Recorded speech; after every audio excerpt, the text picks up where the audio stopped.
के सीना ताना तारा हो। सब बाबा के कृपा कहो केकर बात करता रहो।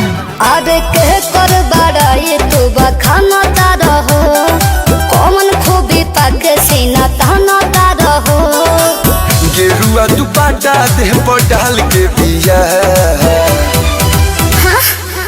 माथावा पटिका कोइले लाल के बिया बगली दीवानी महाकाल के बिया। अच्छा माथावा पटिका कोइले लाल के बिया बगली दीवानी महाकाल के बिया। जय शिव बम बम बम जय शिव बम बम बम।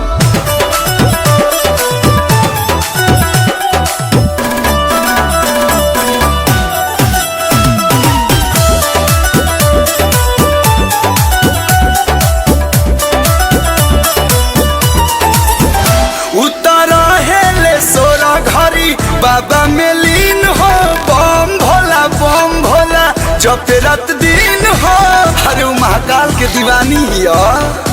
अच्छा ओकरा बारे में दे तो बहरा सफैया तहरा के देले कि न हो समैया।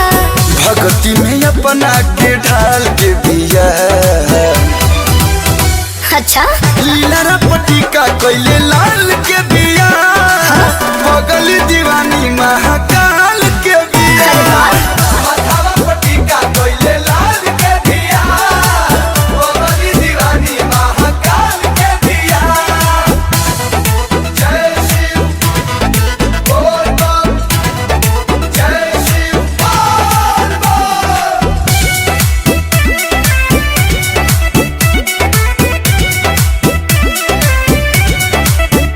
बिया कहले हमरो के सथवाली आई के शादी के मनौती मांगी देव घर में जाई के।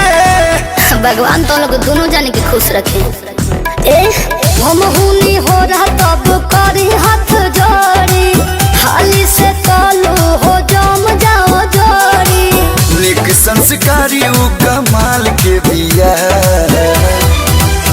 हाँ माथावा पटिका कोइले लाल